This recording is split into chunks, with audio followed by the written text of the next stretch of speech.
The primary wrapping up on the Navajo Nation, voters one step closer to choosing their next president. Early results show Justin Jones with a commanding lead, 31%. Crystalyne Curley second with 17%. Incumbent Boone Nygren, the president, with 15%. The top two now move on to the general election. Leah Chavez spoke with both of them and what's next for the Navajo Nation. Yeah, good evening, Doug. That matchup is now official. One of the biggest tribal elections in the country is set, and the race is already shaping up to be a showdown. Crystalyne Curley and Justin Jones going head-to-head. One will become the next president of the Navajo Nation. Together, we can make our community safer and move forward as a nation.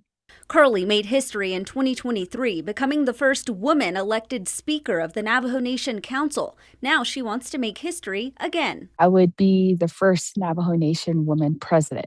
Jones is an attorney, his private practice based in northern New Mexico, and more than 2 decades of experience in tribal law. Before that, a former teacher and school administrator, also a Marine veteran. From Torreon all the way to Casmero Lake, south of Gallup. Saying a major focus of his campaign has been reaching Navajo communities in New Mexico. A lot of times they feel that they're discriminated against. They feel that they're not necessarily tended to. Nobody understands them. More than 63,000 Navajo people live in New Mexico, according to the 2020 census, including in major cities and border communities like Gallup, Grants, and Farmington. One of the biggest issues in this race, the future of Chaco Canyon. Allottees should be able to have that ability to decide on what to do within their lands. Curley says Navajo allottees, the people who receive oil and gas royalties, should have the strongest voice in what happens there. She notes many have long supported mineral development, while also saying the nation has remained committed to protecting Chaco. We even invest our own money,